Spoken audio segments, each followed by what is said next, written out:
let's talk to property boundaries. All right, so one of the first things after you purchase land that you really want to make sure is very clear, cut and dry, are your property boundaries. And you're going to want to make sure that they are painted. Now, I'm not walking on a property boundary right here, but this is a very good mock example of something that I'm going to recommend, because what I usually highly recommend, if possible, is to create some type of clearing trail right next to your property boundary. So we can see right here behind me we have a straight row of trees, and this is the same property.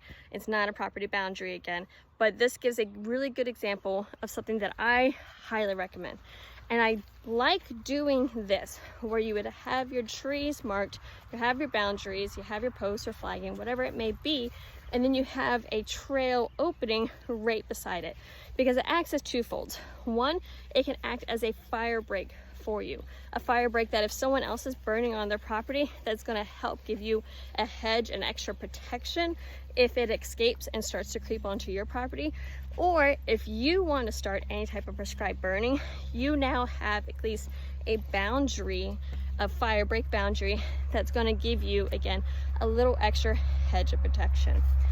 Second thing I love it for is because it makes it so much easier to maintain your property boundaries. I usually recommend, kind of refreshing the paint roughly, making sure you check your boundaries every 5 years. Can you do it every year? Yeah, it's definitely advisable, but at minimum every 5 years. And that's because paint gradually fades, encroachment can very easily happen. And if you keep these trailways, open and refresh for a fire break, it makes it so much easier to go and freshen up the paint yourself, perhaps, rather than having to get a surveyor to go and mark your property boundaries. So keep that in consideration. Right after you buy land, you have the surveys and boundaries marked and confirmed, flagged. Always recommend flagging it. It's definitely worth the investment, trust me. But then if you can, create that fire break at your property boundary just on the inside and allow it to act as a twofold for you. If you have any land management questions, I'd love to talk to you. If you're looking to buy land, I'd love to discuss what are those opportunities for you, where should you get started.